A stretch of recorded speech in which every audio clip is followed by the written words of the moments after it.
안녕하세요. 인수를 펼치는 의사들의 소소하고도 위대한 순간들과 만나보는 TV의사서전 명의 2.0의 엄지민입니다. 안녕하십니까. 정형외과 의사 권순영입니다. 네, 박사님, 네. 우리나라가 전 세계적으로 의료 선진국으로 이제 인정을 받고 있잖아요. 그렇습니다. 이렇게 되기까지 우리나라 의료 발전을 이끌어온 그 중심에는 정말 수많은 명의분들이 계셨다. 그리고 그 중심에 박사님도 계셨다. 네, 그런 과찬의 생각을 말씀 해봅니다. 감사합니다. 네, 그렇습니다. 그 환자분들의 생명과 건강을 지키기 위해서 봉사와 헌신을 마다 않으시는 많은 그 의료진들의 노고가 있었기 때문에 명실상부한 우리나라가 의료 선진국의 반열에 들 수 있지 않았는가라고 생각을 합니다. 네. TV의사서전 명의 이제 두 번째 시즌을 맞았습니다. 이번 시즌에서는 희귀난치성 질환을 치료하는 명의분들 그리고 소외된 환자를 위해서 최선을 다해온 명의분들을 직접 만나보려고 합니다. 네, 이번에는 작년보다도 보다 업그레이드된 느낌을 담아서 새로운 길을 개척해 나가시는 아주 귀한 명의분들을 모시고 많이 배우고 서로가 공감할 수 있는 시간을 갖고자 합니다. 네, 오늘 그 첫 주인공을 화면으로 먼저 만나보겠습니다.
TV의사서전 2.0 첫 주인공 만나보겠습니다. 서울 성모병원 산부인과 김미란 교수님 모셨습니다. 교수님 반갑습니다. 네, 안녕하세요. 네. 반갑습니다. 네, 저희 시청자분들께 교수님 소개 부탁드릴게요. 네, 먼저 시즌 2.0에 제가 첫 출연하게 돼서 굉장히 영광으로 생각합니다. 저는 서울성모병원 산부인과에 근무하고 있는 김미란이라고 합니다.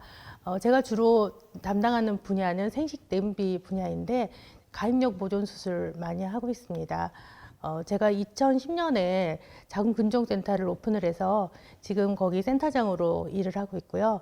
오늘 또 진료하고 또 수술하고 하고 오느라고 그냥 가운을 들고 왔어요. 다른 선생님들 보시면 멋진 사복 입고 나오시던데 제가 뭐 적당한 옷이 없기도 하고요. 그래서 이렇게 나왔습니다. 예, 죄송합니다. 양해 부탁드립니다. 너무 잘 어울리세요. 제가 가운 입었을 때 제일 제가 편안하고 제일 저다움을 좀 느낄 수 있어서 네, 가운을 들고 왔어요. 지금도 뭐 아침부터 수술하셨다 그러시는데 사실 뭐 저하고 동료입니다만은 우리 김미란 교수님을 추진 예약 보려면 2년 이상 기다려야 될 정도로 상당히 그 우리나라에서 가장 예약하기 힘드신 교수님이신데 오늘 1분 1초가 아까운 와중에 저희와 함께 해주신 귀중한 시간을 내주셔서 다시 한번 감사를 드립니다. 네. 네, 감사합니다. 제가 여기 출연할 자격이 있는지 모르겠어요. 네, 초대해 주셔서 감사합니다. 네, 교수님 나와주셔서 진짜 감사드리고요. 권순영 박사님이랑 두 분 특별한 인연이 있으시다고 들었는데 어떤 인연인가요? 인연이 아주 많죠. 예, 1993년에 제가 여의도 성모병원의 산부인과 의국장이었거든요. 그때는 이제 치프 레지던트가 의국장으로서 전체 환자들 회진을 도는데 저희 산부인과 환자가 다른 병동에도 있거든요. 그래가지고 제가 회진을 갔는데 스테이션에 교수님 앉아 계시는데 제가 깜짝 놀랐잖아요. 너무 멋있으시고 아니 우리 병원에 저런 분이 그래서 제가 딱 아랫연차한테 누군지 알아봐라 그랬죠. 그랬더니 정형외과 권순영 교수님이시라고 하면서 제가 묻지도 않았는데 이미 결혼하셨다고 이렇게 얘기를 했었어요. 그래서 이제 그 다음에 제가 여의도 성모병원에서 이제 골다공증 뭐 세미나나 컨퍼런스 때 또 뵀고요. 저희 가족에게는 정말 생명의 은인이십니다. 제 동생 신랑이 스키장에서 많이 다쳤는데 그때 수술해 주셔가지고 지금 뭐 미국에서 잘 지내고 있어서 정말 고마우신 분입니다.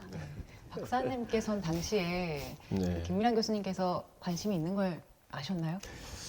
김미란 교수님 그러면은 병원 내에서 모르시는 의사 선생님이나 아니 직원들이 없었으니까, 예, 하긴 뭐 항상 그 친화력 뛰어나고 그다음에 모든 매사에 아주 다정다감하신 그런 후배 선생님이셨죠. 네, 네. 감사합니다. 이렇게 몇 마디를 나눠보면 느낄 수가 있어요. 말씀을 정말 잘하시는데 그 병원이나 학교에서 행사 진행을 많이 하셨다고 들었어요. 그래서 어릴 적엔 또 꿈이 의사가 아니라 MC셨다고요? 네, 제가 초등학교 때는 MC가 제 장래의 희망이었거든요. 그래서 이제 학교에서 하는 뭐 어린이날 행사라든지 뭐 이렇게 큰 행사에 사회도 봤었고 방송반도 했었고 그랬거든요. 근데 뭐 중학교 오면서 이제 현실에 대해서 자각을 하게 되면서 뭐 공부가 더 쉬웠나 봅니다. 그래서 의사가 되게 됐는데 제가 그 꿈을 요즘 많이 어느 정도는 조금 뭐 이루고 있다고 해야 될까요? 제가 학교에서 많은 이제 좌장을 한다든지 뭐 여러 행사를 진행을 할 때 제가 또 사회자로서 또 진행을 하거든요.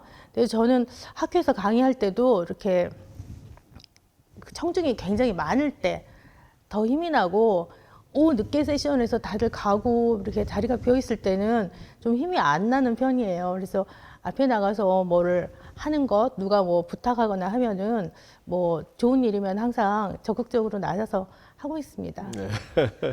그 워낙 그 다재다능하신 분이라서 네. 혹시 제가 나중에 아프거나 그런 상황이라면은 우리 핀치터로 김미란 교수님을 꼭 모시는 게 좋을 것 같습니다. 제가 더 위협이 되는 것 같아요. 예, 그런데 이 교수님이 이러한 그 남다른 에너지, 그 열정 같은 것이 어떻게 가정 교육이라든가 아니면 부모님한테서 배우신 건가요? 아니면 뭐 남다르게 어떻게 자라나오면서 독서라든가 아니면 2차적인 노력을 통해서 이루어졌는지 한번 여쭤보고 싶습니다. 제가 뭐 독서는 많이 하진 않았고요. 노는 걸 더 활동적인 것도 좋아해가지고 저희 아버지는 선생님이셨고 어머니는 간호사 선생님이었는데 저희 집이 딸만 5이에요. 그러니까 식구가 많잖아요. 그래서 한 뭐 일주일에 한 번 정도 뭐 어떤 항상 가족 회의를 하는데 그 가족 회의가 뭐 손을 들고 발언권을 얻어야 되고 이렇게 뭐 동의합니다, 뭐 제청합니다, 뭐 이런 식으로 가족 회의를 했거든요. 그래서 뭐 청소구역 정하는 것도 가족 회의를 했고 또 뭐 여름 휴가 이렇게 하면 저는 산을 가고 싶다고 했는데 제 동생은 바다를 가고 싶대요. 그러면 이제 나가서 설명하는 거죠. 나는 이러이러한 이유로 이제 산을 가겠다. 그러면 동생은 또 이러이러한 이유로 프레젠테이션을 하는 거죠. 그래서 여자가 6이고 남자가 1명인데 투표를 했어요. 그래서 산이 3표, 바다가 3표 나왔어요. 그러니까 저희 아버지가 캐스팅 보트를 딱 주신 건데 어떻게 하셨을 것 같아요? 선생님 같으면 어떻게 하실 것 같아요? 산이 3표, 바다가 3표. 집에 머무르고 싶은데. 네, 그때는 저희 집에 차도 없었고 저희 집에 유전병이 있어요. 다 멀미하거든요. 여자 6이 멀미를 하는데 차도 없는데 저희 아버지가 산으로 3일, 바다로 3일을 가셨어요. 그래서 그때 그 나와 다른 사람의 의견을 이렇게 듣는 것, 또 내가 원하는 것을 설득하는 것, 뭐 그런 거를 좀 배운 것 같고 지금 생각해도 대단한 것 같아요. 멀미하는 6명을 밥한다고 속까지 들고 그리고 산 3일, 바다 3일 이렇게 가셨던 거 참 그때 굉장히 감동을 받았습니다. 그래서 저도 다른 사람이 나와 다른 의견을 얘기를 하더라도 좀 들어주고 또 내가 원하는 것은 또 설득하고 그런 것들을 배웠던 것 같습니다. 그 어릴 적 집안 분위기 자체가 굉장히 민주적이고 그 안에 작은 사회가 있는 것 같아요. 그러면 내가 의사가 돼야겠다라고 마음먹은 건 언제부터였어요? 저희 부모님이 원하셨던 것 같아요. 그래서 제가 이제 중학교쯤 됐을 때 저희 아버지께서 이제 연습장을 옛날에 많이 써요. 그 좀 약간 말도 안 되는데 뭐 깜지도 내라고 하고 뭐 수학도 풀고 근데 그 연습장 천장을 이렇게 다 포장을 하셔가지고 그 앞에다가 아프고 불쌍한 사람을 돕는 의사가 됐으면 좋겠다라고 그렇게 써주셔가지고 뭐 제가 아우 나쁘지 않군 이렇게 생각하셔서 이제 한쪽 방향으로 그냥 열심히 예전에는 그냥 공부만 하면 됐으니까 의과대학에 들어오는 게 더 쉬웠던 것 같아요. 그래서 무슨 경주마처럼 이렇게 앞만 보고 이렇게 막 이렇게 달렸던 것 같습니다. 그래서 그 의사 외에 다른 사회에 대해서 좀 잘 모르는 그런 부족한 면이 있는데 그건 또 뭐 저희 또 남편을 통해서 또 다른 세상을 살짝 엿보면서 그렇게 살고 있는데 제가 다른 일을 했으면 그렇게 잘했을 것 같지는 않거든요. 예, 그래서 그냥 의사로서 환자 돌보면서 도와주면서 사는 게 천직이 아닐까 이렇게 생각합니다. 그 이제 산부인과를 어떻게 뭐 참 그 선택하셨냐? 막 그 당시에는 이제 이 내외산수라 그래서 메이저과라 그러는데 주된과들 이 공부를 일단 잘하는 교수님들이 많이 가셨어요. 학생들이. 예, 그런데 어떻게 특별한 그 연유가 있으신지 경위 뭐 있으시면 좀 말씀해 주도록 하시죠. 저는 원래 내과 하려고 했어요. 그래서 방학 때 볼런티어로 나와서 실습하기도 했어요. 네. 근데 10월 달에 산부인과 인턴을 했었는데 이제 9월 30일 날 그 산부인과 전공의 선생님들께서 아기 분만하는 거 이렇게 좀 가르쳐 주시더라고요. 그때는 아기를 굉장히 많이 낳으니까 뭐 인턴 선생님도 뭐 새벽 같은 때는 전공의 선생님들이 뭐 다 주무시니까 아기를 뭐 막 받게 됐는데 그 다 잠드는 와중에 제가 이 너무나 그 블레스드 이벤트잖아요. 이 축복받는 순간에 내가 함께 하고 있다는 거. 그러니까 너무 기뻤고 또 난 정말 인턴밖에 안 되는데도 여자 선생님께서 옆에 있어 주셨다는 거에 대해서 환자분이 굉장히 좋아하시더라고요. 우리 교수님께서 산부인과 중에서도 네. 특히 그 좀 생식 내분비학과라고 네. 뭐 제가 의사임에도 불구하고 상당히 그 다소 생소한 그러한 그 특수 세부 분야인데 한번 여기에 대해서 잠깐 좀 시청자분들한테 설명 좀 네. 해주시도록 하시죠. 새로운 파트는 아니고요. 산부인과가 크게 이제 세 파트로 나뉘는데 아기를 낳는 거에 관계되는 이제 산과, 요즘은 뭐 모체 태아 의학이라고 해요. 산과 부분하고 부인암 환자를 보는 부인암 파트가 있고요. 생식내분비는 이제 태어나서부터 폐경 때까지 생애 주기별로 뭐 미성년을 볼 수도 있고 또 뭐 생리통이라든지 무월경이라든지 뭐 작은 근종, 작은 내막증 이런 환자들을 가입력 보존 수술 이런 거 할 수도 있고 나중에 이제 폐경이 되면 뭐 폐경기라든지 골다공증이라든지 이렇게 여성들이 가질 수 있는 여성 질환을 보는 파트라고 보시면 돼요. 예, 근데 저희가 이제 분야를 나눌 때는 생식내분비 분과다 이렇게 나누고 있습니다. 그러니까 아기 낳는 분 아니고 부인하면 아니시고 그러면은 다 보실 수가 있죠. 파트가 굉장히 다양합니다.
자궁근종이라고 했을 때 뭐 익숙한 분들도 계시지만 모르는 분들도 많으실 거예요. 이게 어떤 질환인가요? 네, 자궁근종은 자궁에 생기는 양성 질환입니다. 네, 왜 생기는지 물으시는데 자궁 근육세포에서 어떤 유전자의 돌연변이가 그게 왜 생기는지까지는 잘 몰라요. 생기면 처음에 조그만 혹을 만들거든요. 그 다음은 여성 호르몬이나 또 뭐 성장인자 이런 거에 의해서 이렇게 커지거든요. 그러면 개수도 많아지고 그러면은 뭐 월경 과다를 유발할 수도 있고 증상이 없을 수도 있습니다. 증상이 없이 종괴만 커질 수도 있어요. 그리고 나중에 자궁 내강을 누른다든지 뭐 나팔관을 막는다든지 하면은 뭐 난임이 될 수도 있고 뭐 그러한 질환입니다. 그러니까 양성 질환인데 자꾸 무럭무럭 자라는 질환입니다. 네, 교수님 최근 들어서 이 자궁근종 환자분들이 증가하고 있다고요? 네, 많이 증가하고 있습니다. 제가 이제 국민건강보험공단 자료로 분석을 해봤을 때 25세에서 30세 사이가 굉장히 젊은 연령이잖아요. 거기서 한 3.5배 정도, 또 30살에서 35세가 한 2.7배 정도 근종 환자가 증가하고 있습니다. 우리나라가 지금 큰 문제인 게 저출산이잖아요. 결혼을 또 늦게 하시고 결혼을 하시더라도 아기를 갖는 것을 늦추거든요. 그러면은 이제 임신하는 동안 또 수유하는 동안에는 좀 난소도 쉬고 여성 호르몬도 조금 농도가 낮아지는데 계속 배란이 되고 뭐 생리를 하고 하기 때문에 여성 호르몬 농도가 좀 높은 농도에 오랫동안 노출이 되는 거예요. 그래서 아기를 적게 낳을수록 자궁근종이 더 많이 생깁니다. 그래서 제가 아랍에미레이트에 그 한국보건산업진흥원이랑 같이 이제 간 적이 있어요. 왜냐하면 아랍에미레이트는 돈이 많잖아요. 그래서 자국 국민들을 해외로 많이 이제 보내는데 그래서 자궁근종이나 내막증 환자들이 있나 그래서 가서 한번 봤는데 한 25세, 뭐 30세 자궁근종들이 별로 없으세요. 거기 보면 25세면 애가 둘, 뭐 30세면 애가 셋, 뭐 다 그렇게 아기를 빨리빨리 낳으시기 때문에 자궁근종 환자가 별로 없더라고요. 그래서 제가 거기에서 뭐 환자를 많이 뭐 우리나라로 유치한다거나 그런 거는 가능하지 않다. 이렇게 생각하게 됐어요. 그래서 우리나라 여성들도 뭐 일도 하고 공부도 하면서 결혼도 빨리빨리 하고 아기도 낳을 수 있는 그런 사회가 됐으면 좋을 것 같아요. 그러면 자궁근종이나 내막증 환자도 줄 텐데요. 그렇네요. 네. 그 자궁근종을 제거하려고 수술받는 분들이 저는 뭐 서너 개 정도 제거하지 않을까 생각을 했는데 이게 100개 넘게 있는 분들도 계신다면서요? 네, 제가 한 자궁에서 108개 뗀 적 있어요. 정말 108 번뇌를 느끼면서 뗐는데 뭐 50개, 60개 이렇게 있는 분들도 계시고요. 뭐 한 개가 있는데 뭐 위치가 안 좋은 위치인 경우도 있고요. 그래서 근종은 많은 숫자가 있는 분들도 많으십니다. 근데 그렇게 많은 숫자가 있는 분들은 이제 40대 초 이제 이런 분들도 미혼 여성들이 많기 때문에 근종을 다 제거를 해서 가임력 보존을 하고 있습니다. 그 이제 이 자궁근종 수술과 연관돼서는 뭐 예전에는 개복 수술을 했고요. 그다음에 이제 최근 들어서 이제 복강경 수술하고 그러는데 이 교수님께서는 그 로봇 수술로 집도를 하신다 그러시죠? 네. 그 뭐 특별한 이유라든가 아니면은 그 연유를 좀 말씀해 주시면 좋겠습니다. 네, 여전히 개복 수술을 해야 되는 분들도 있으세요. 그런데 이제 과거에는 복강경 수술을 많이 했는데 복강경 수술이라는 거는 긴 수술 기구를 복강에 넣어서 하기 때문에 아무래도 이렇게 움직임이 좀 정교하지는 못하거든요. 근데 로봇 수술을 하는 환자들은 과거에 개복 수술을 했던 환자들을 이제 로봇 수술로 하는 경우가 많이 있어요. 그러니까 환자의 위치가 안 좋은 위치라든지 또 아기를 낳으셔야 되는데 근종이 굉장히 심하다든지 그럴 때 과거에는 개복을 해야 되는데 그것을 구멍을 뚫고 로봇을 이용해서 수술을 하면 환자의 회복도 빠르고 또 가장 중요한 것은 나중에 결혼해서 임신을 했을 때 그 출산율이 굉장히 높은 게 중요하다고 생각합니다. 복강경으로 할 수 있는 경우는 그냥 복강경으로 하고요. 그래서 과거에 개복을 하는 경우에는 그게 유착도 생길 수 있고 환자가 일상생활로 복귀하는 것도 굉장히 늦잖아요. 그런데 로봇을 이용하게 되면 복강경의 이점을 다 가져오면서 수술은 정교하게 할 수 있는 그런 이점이 있습니다. 첨단 수술이죠. 예. 뭐 지금 이 장점에 대해서 많이 말씀해 주셨는데 이 초창기에 로봇 수술을 맨 처음에 시도하시는 그러한 그걸 발표함으로써 오히려 비난을 많이 받으셨다고요. 뭐 마음고생도 있었고. 네. 그 어떤 상황이었습니까, 대체? 아마 그때는 그 교수님께서 잘 이해를 못 하셔서 그러셨던 것 같아요. 그러니까 이게 생명에 뭐 직결되는 뭐 암도 아닌데 이 비싼 로봇 수술을 하는데 김미란 교수는 뭐 양심의 가책이 없어요? 라고 저한테 그러시더라고요. 그래서 아, 이분이 잘 이해를 못 하시는구나. 그래서 선생님, 자궁이 얼마나 소중하고 그 자궁을 가진 여성은 또 얼마나 소중합니까?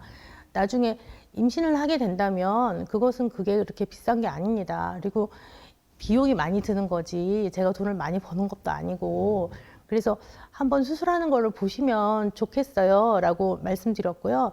제가 그래서 자궁근종 로봇 수술하는 동영상을 이렇게 제작을 해서 학회에서 무료로 배포를 하고 뭐 노력을 많이 했거든요. 그래서 지금은 아기를 낳으셔야 되는 분들 자궁 근종 수술은 로봇으로 수술하는 것이 좋다라고 좀 어느 정도 이렇게 컨센서스가 형성되어 있다라고 말씀드릴 수 있어요. 그런데 비용이 비싼 게 좀 힘든 점이죠. 네, 교수님 수술도 많이 하시지만 수술장을 굉장히 많이 돌아다니셔서 양말 뒤꿈치에 그 구멍이 생길 정도였다고 그런 얘기들을 하시더라고요. 근데 어느 정도로 돌아다니시길래 이렇게 뒤꿈치에 구멍까지 났어요? 전에 병원장님께서 전화하셔서 아, 김 교수님 지금 뭐해요? 그래서 저 양말 꼬매고 있다고 그랬거든요.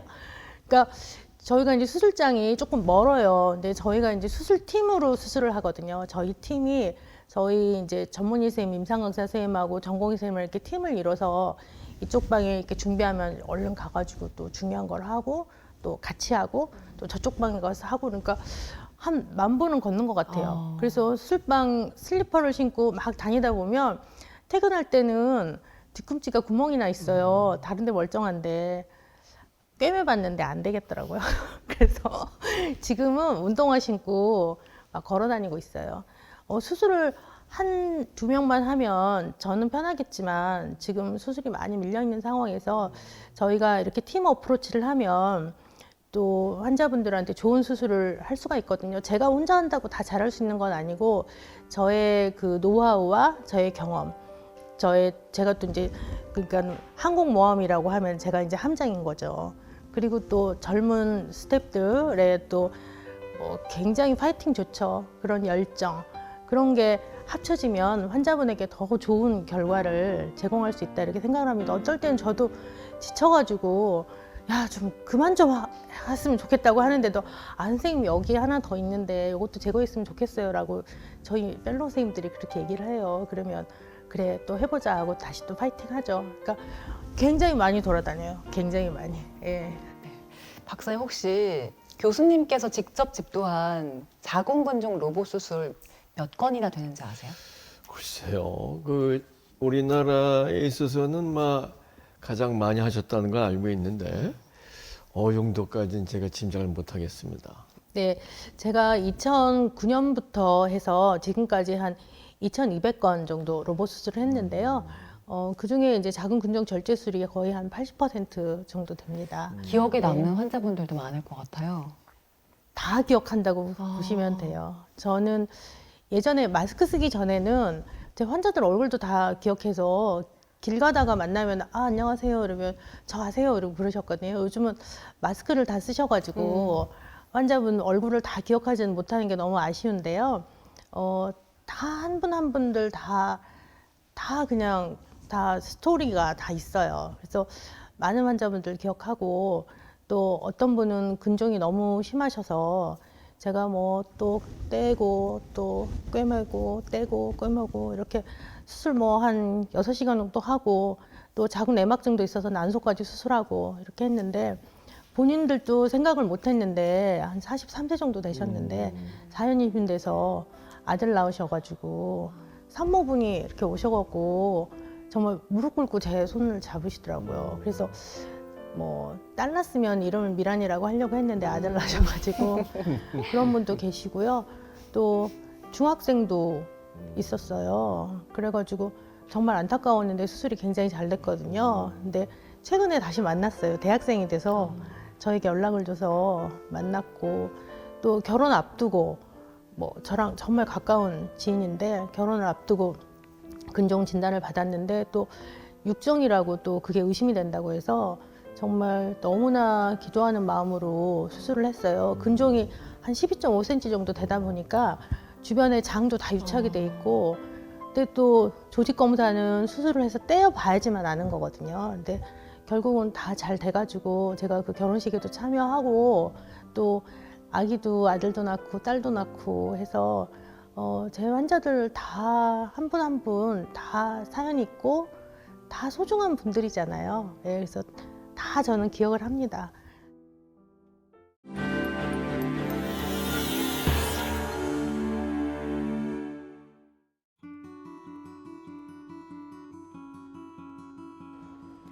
이른 오전 사람들의 발걸음이 바빠지는 시간. 하루의 시작을 로봇과 함께하는 이가 있다. 국내 자궁근종 로봇 수술 권위자 산부인과 김미란 교수다. 자, 실 좀 주세요. 네, 오케이. 네, 한번 들어주세요. 적게는 한두 개에서 많게는 100개 이상 발견되는 자궁근종의 치료는 개복 수술과 복강경 수술이 주를 이뤘다. 하지만 김미란 교수는 최첨단 로봇을 이용해 수술을 집도한다. 로봇 수술을 로봇이 수술하는 게 아닌가라고 생각하시는 분들이 계시는데요. 로봇이 하는 게 아니라 다 수술자들이 하는 거거든요. 이것은 다빈치라는 로봇 수술 장비입니다. 이 수술 장비에 이런 로봇팔을 이용해서 연결을 해서 환자의 복강 안에 구멍을 뚫고 이 기구를 넣어서 수술을 하는 건데, 이 장비는 수술자가 움직이지 않으면 전혀 움직이지 않거든요. 그래서 안전하다 이렇게 생각하시면 됩니다. 그리고 수술자는 콘솔이라는 곳에서 이것을 작동을 하게 되는데요. 수술자는 이 콘솔에 앉아서 로봇을 작동을 하게 됩니다. 그래서 사람의 손동작을 김 교수는 2009년 처음 로봇 수술을 시작한 이래 지금까지 2,200여 명의 환자들을 로봇으로 수술했다. 자궁근종 수술에 로봇을 사용하게 된 것은 오로지 환자들을 위한 선택이었다. 환자 통증이 적고 회복도 빠르고, 하지만 이제 그 안에 내용을 보면 좀 더 정밀하고 세밀한 수술이 가능하기 때문에 로봇 수술은 보다 더 복잡하고 또 고난이도 수술을 한다, 이렇게 이해하시면 되겠어요. 그녀의 수술을 기다리는 환자들이 많다 보니 수술 스케줄은 늘 빼곡하다. 하루에도 여러 수술실을 옮겨 다니며 바쁘게 수술을 진행하곤 한다.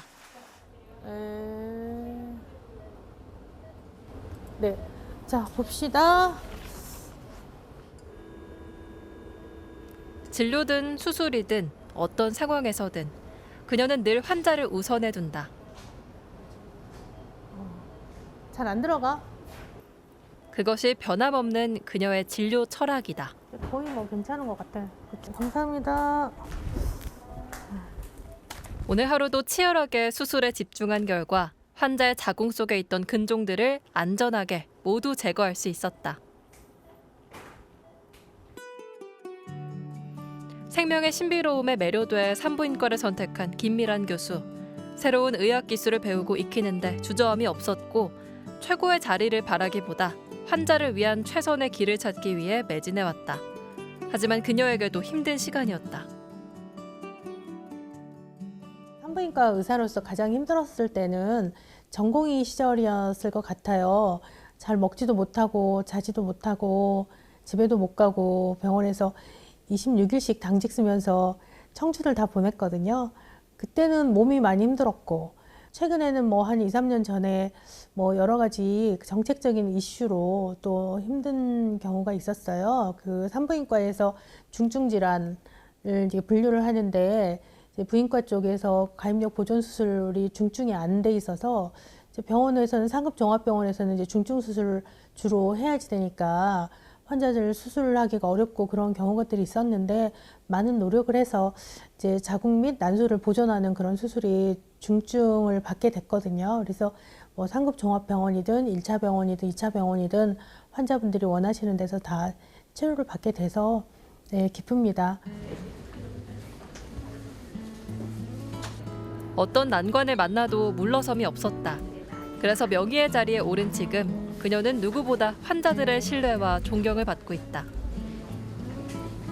와, 수술도 되게 기다려서 하셨네요. 선생님만 기다렸다니까요. 1년 반 기다려도 요즘은 어떠세요? 아픈 거는? 아픈 거는 괜찮고요. 네, 약간 배가 묵직한 그런 느낌만 네. 있고 다른 거는 다 좋은 것 같아요. 뭐 출혈 같은 거는 하나도 없으시죠? 출혈 같은 거 선생님한테 이제 저는 좀 문제가 좀 심각해가지고요. 개복 수술을 했는데 사실은 제가 연령대도 있다 보니까 보통 다른 병원들에서 다 가보면 그냥 자궁을 절제를 하고 그냥 하는 게 맞다라고 다들 말씀하셨어요. 유명한 선생님들도. 근데 그렇게 하는 게 저는 조금 아닌 것 같아가지고 선생님한테 찾아왔는데 제가 그 얘기를 말씀을 드렸더니 선생님은 해봅시다라고 말씀을 해주셨어요. 그래서 아 여기다 싶어가지고 그냥 여기서 수술하는 거로 하자라고 마음을 먹었죠. 해봅시다. 그녀는 환자의 아픈 마음까지 치료한다. 존경스럽기도 하지만 푸근한 것도 있어요. 그때도 손 꽉 잡아주시면서 우리 열심히 할 거야 라고 얘기하셨어요. 그때 생각하면 떨려요. 그냥 자궁 모양 자체 괜찮고 사이즈는 한 1.7cm니까 작아요. 그래서 뭐 결혼해서 임신하는데 지장 없어요. 네. 감사합니다. 좋은 사람 만나면 결혼할 수 있어요. 네. 수술 잘해주셔가지고. 제거를 했는데 그녀의 노력으로 희망을 잃었던 환자들도 임신과 출산이 가능해졌고 새 생명을 품에 안기도 했다. 경과가 좋다고. 전 굉장히 심한 케이스였거든요. 저 보시자마자 막 한숨 쉬고 그러셨었어요. 네. 아이고 어떻게 이거 가지고 이렇게 살았냐 이러면서 막 힘들었겠다 얘기해 주시고 그랬는데 지금은 아주 컨디션이 좋습니다. 전 수술이라는 걸 이렇게 큰 수술을 해본 적이 없기 때문에 굉장히 좀 떨었었는데 선생님 보니까 이렇게 마음이 좀 놓이더라고요. 이제 좀 호탕하시기도 하고 네, 굉장히 좀 밝으시고 그래서 예, 좋은 에너지를 가지신 분인 것 같아요. 자, 심호흡 천천히 해보세요. 가슴 올라오게 숨 들이쉬고 후 내쉬고 너무 걱정하지 마세요. 환자의 아픔에 함께 공감하는 의사 김미란 교수. 오늘도 긍정의 에너지로 웃음을 전한다.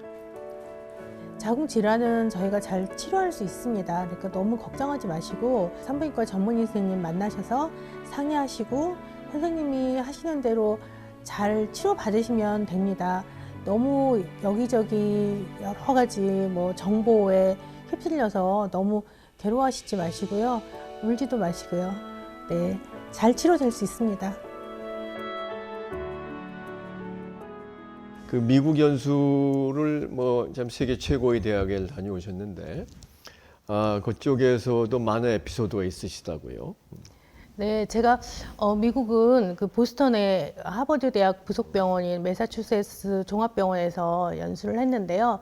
거기에 이제 빈센트 메모리얼 하스피탈이라고 해서 산부인과 병원이 따로 있는데 거기에 있는 연구소에서 제가 연수를 했습니다.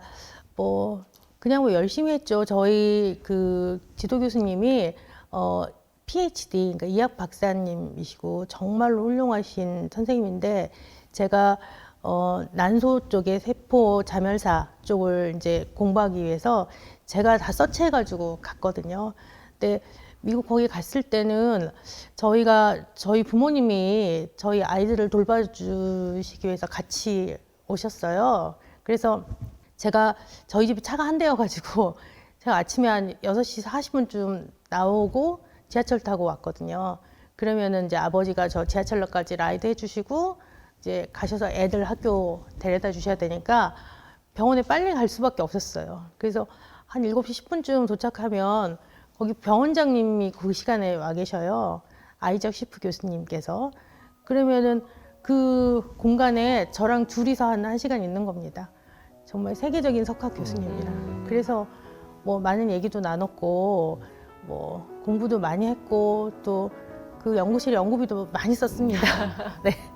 그 병원장님께서 또 특별한 선물도 해주셨다고요. 네, 제가 이제 2년 동안 연수를 하고 집에 가려고 이삿짐 다 붙였는데 병원에 엄청 큰 패키지가 왔어요. 약간 과대포장은 좀 있었지만 커다란 의자하고 쿠션 3개, 계속 쓸 수 있는 쿠션 3개. 그래서 너무 난감한 거예요. 그때는 또 IMF 직후였고 저희가 좀 그래서 좀 이상한데 보태게 좀 달러를 좀 주셨으면 좋았을 텐데 이게 뭔가. 근데 다행히 이삿짐 센터에 전화를 했더니 픽업을 해주셨어요. 그래서 하버드 의자였는데 그 아무나한테 주는 건 아니었고요.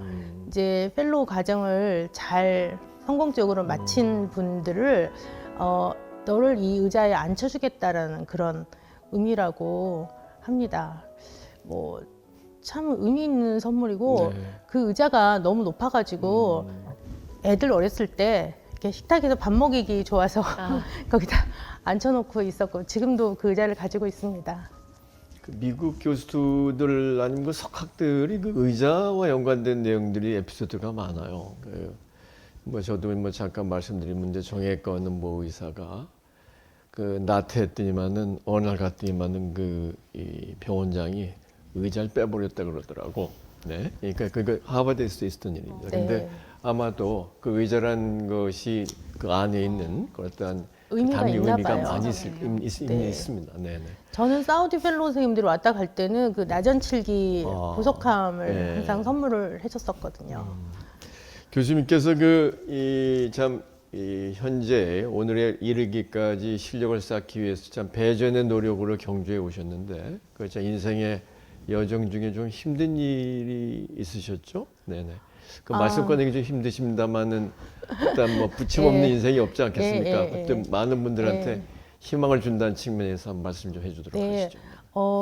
저희 남편은 이제 회사의 일로 이제 미국으로 파견을 갔는데 제가 뭐 바빠서 아이들 돌볼 수 없으니까 이제 아이들을 같이 아빠한테 따라서 보내고 정말 병원에서 일을 열심히 했거든요. 그래서 그때 병원장님이 여의사들 남편을 다 해외로 파견을 보내면 좋겠다라고 그렇게 얘기를 하셨는데 뭐 너무 바쁘기도 하고 사실 좀 먹는 거를 잘 안 챙겨 먹었던 것 같아요. 처음에는 뭐 전공의 선생님들 펠로우 선생님한테 밥 같이 먹자고 밥 사준다고 하니까 처음엔 좋아하더니 나중에 퇴근 시간 되면 슬슬슬 다들 빠지더라고요. 그래서 그렇게 뭐 너무 무리하고 지내다가 제가 이제 유방암 2기로 이제 진단을 받았거든요. 진단을 제가 했어요, 사실.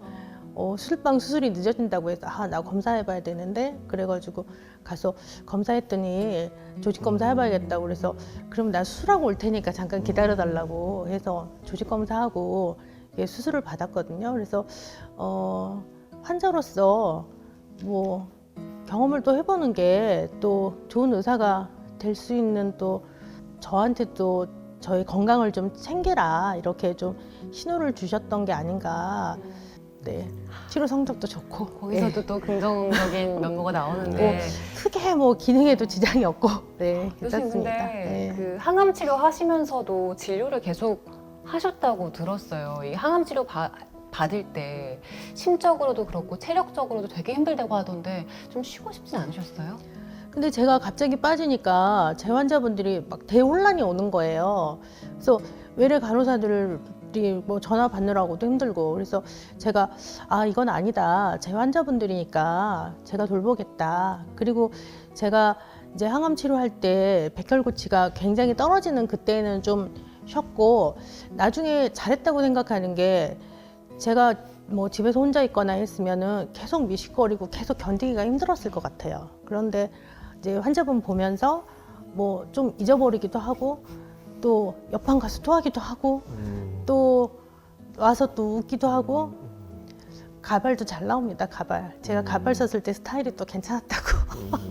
그래서 그게 더 나았던 것 같아요. 그래서 저희 후배들도 가끔 이렇게 건강이 안 좋은 경우 있거든요. 근데 제가 가능하면 일을 좀 하면서 하는 게 좋았다라고 이렇게 얘기를 하거든요. 그래서 뭐 가끔 이제 유방암 뭐 연기나 일기라도 너무 막 건강 걱정하셔가지고 막 일도 쉬시고 또 너무 막 우울해하시고 뭐 그런 분들도 계시는데 그럴 필요는 없다고 생각해요. 그런 암투병을 하고 나신 다음에 환자분들을 대하는 태도라든가 때문에 언행이라든가 그런 데 좀 많이 변화가 좀 있으신가요? 뭐 그렇죠. 철학도 그렇고. 네, 제가 환자로서 경험을 해보니까 정말 의사 선생님들 되게 너무 훌륭해 보이시고 또 환자가 되니까 또 이렇게 가깝게 막 자주 전화하기도 조금 어렵기도 하고 그렇더라고요. 그래서 그런 환자들의 마음을 잘 이해할 수 있고 제가 지금은 또 환자 보호자가 됐거든요.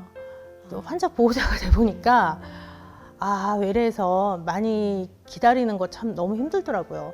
저는 제가 이제 진료하면서 자세하게 설명해 주다 보고 그러면은 이렇게 진료가 지연되는 거는 어쩔 수가 없는 거라고 제가 생각을 했었거든요. 환자 보호자가 돼 보니까 한 30분은 기다리는데 45분 기다리니까 허리도 아프고 막 그렇더라고요. 그래서 요즘은 제가 이제 환자 보호자 경험을 통해서 조금 될 수 있으면 예약된 시간에 진료를 할 수 있도록 지금은 최선을 다하고 있습니다.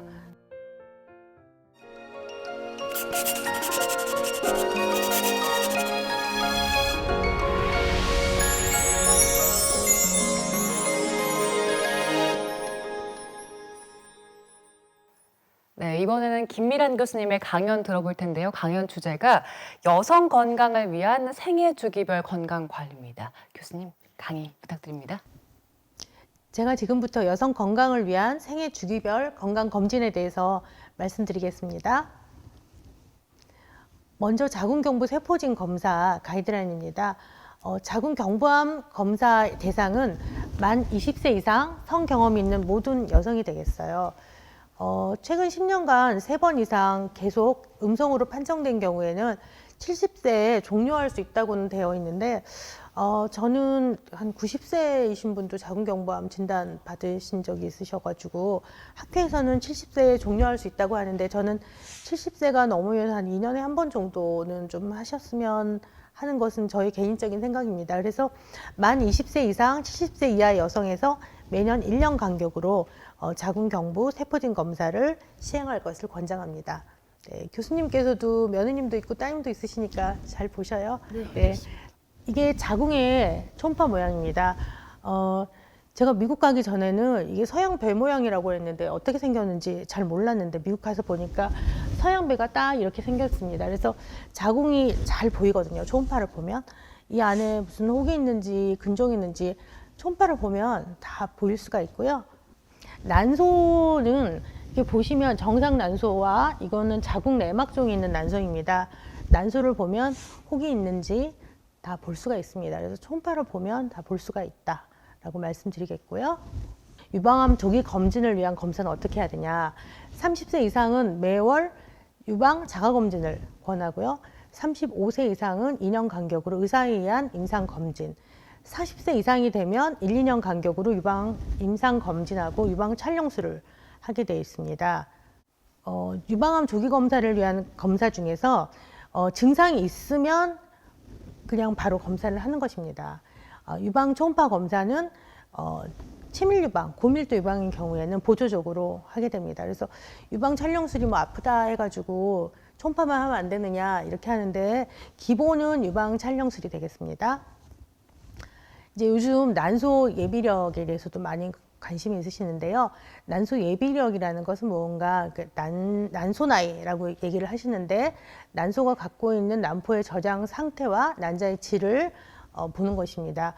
난소 기능 평가가 필요한 경우에는 35세 이상의 여성, 또 나이와 관계가 없이 원인 불명의 불임이 있다든지 또 조기 난소 부전이 있었다든지 이전에 난소 수술을 받았다든지 흡연자에서 검사를 합니다.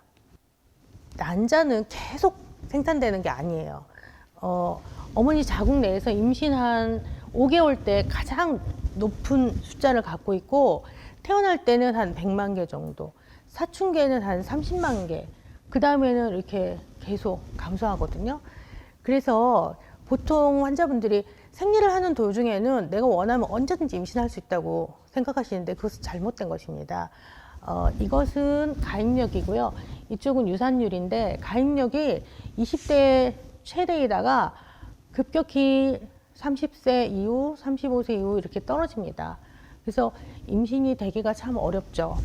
또 임신이 되기가 어려운 이유 중에 하나는 나이가 들면서 배란이 되면서 난자에서 염색체 이상인 난자가 배란이 되거든요. 감수분열 되면서. 그래서 유산율이 40대 경우에는 한 40% 정도로 유산율이 올라가기 때문에 젊었을 때 아기를 많이 낳았으면 좋겠습니다. 다음은 이제 마지막으로 폐경 클리닉에서 하는 검사. 이제 폐경이 되면 또 검사를 해야 됩니다. 폐경이 되면 내가 지금부터는 나의 건강을 유지를 해야 되는 그런 시기다. 나의 건강을 좀 관리해야 된다. 그런 신호로 보시면 좋겠고요.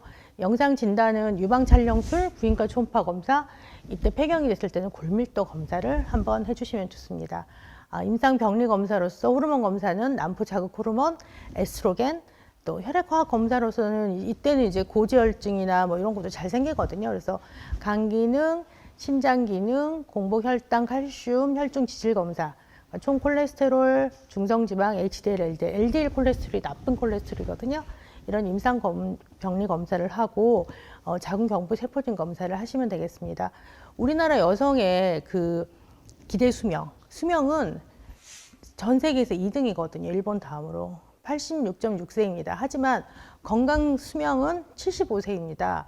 그러니까 그게 좋지 않는 거죠. 골골 11년 아니겠습니까? 그래서 폐경이 되시면 그때부터 건강 관리를 잘 하셔서 건강하게 사는 노년을 맞이하시는 것도 산부인과와 함께 합니다. 네. 저희가 여성분들이 사실 이제 산부인과 갈 때는 좀 큰 맘 먹고 가고 웬만하면 안 가고 싶어 하는데 교수님 강의 듣고 나니까 주기적으로 잘 가서 챙겨야겠다라는 생각이 들었어요. 교수님 잘 들었습니다. 네, 감사합니다. 네.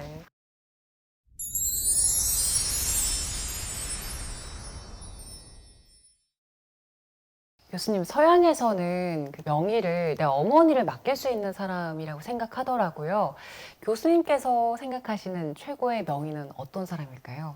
물론 실력을 갖춘 선생님이셔야겠죠. 뭐 수술하는 교수면 수술을 잘해야 되고 또 내과 선생이면 또 정확한 진단과 약을 잘 쓰시는 선생님이시면서 환자의 마음을 잘 이해해 줄 수 있는 그런 선생님이시면 좋을 것 같습니다. 네. 그리고 저희가 그 신청곡도 받고 있어요. 듣고 싶은 노래 있으세요?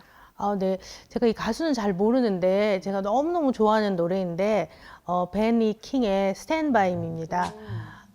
사람 인자가 두 사람이 서로 이렇게 기댄다는 거잖아요. 그러니까 저희 팀, 저희 동료, 또 정말 기댈 만한 사람이 없다면 하느님이 되실 수도 있겠고, 그래서 항상 옆에서 좀 저를 잘 지지해 줬으면 좋겠다. 그리고 저도 다른 사람들을 좀 지지해 주고 싶다. 이분이 아마 여자친구 사귈 때 이 곡을 썼다고 합니다. 네. 네. 그리고 마지막으로 앞으로 의사 생활을 하면서 이것만은 꼭 이루고 싶다 하는 일 있으신가요? 저는 이제 제가 교수로서 후배들을 잘 키우는 일에 굉장히 집중을 하고 있고요. 또 남아있는 기간 동안에 환자분들도 건강을 지켜주기 위해서 많은 노력을 하면서 또 의학 발전을 위해서 컨트리뷰션 하고 싶습니다. 네, 오늘은 여성들의 자궁 건강을 지켜온 산부인과의 명의 김미란 교수님을 만나 뵙습니다. 임신과 출산을 앞둔 여성의 건강을 지키는 것은 미래에 대한 태어날 우리 아기들을 지키는 일이기도 하죠. 그래서 오늘 날 가장 문제가 되고 있는 저출산 그러한 시대에 있어서 아주 무엇보다도 오늘 뜻깊고 의미 있는 시간을 가졌다라고 저는 생각을 합니다. 네, 그렇습니다. 감사합니다. 오늘 이 TV 자수전 명의 전공을 마치면서 다음에도 희귀 난치성 질환에 도전하고 최선을 다하는 명의를 모시고 다시 한번 찾아뵙도록 하겠습니다. 네, 오늘 첫 시간 함께 해주신 여러분 고맙습니다. When the night has come and the land is dark and the moon is the only light we'll see. No, I won't be afraid. Oh, I won't be afraid. Just as long as you stand by me. So darling, darling, stand by me. Oh, stand by me. Oh, stand by me. Stand by me. If the sky that we look upon should tumble and fall, or the mountain should crumble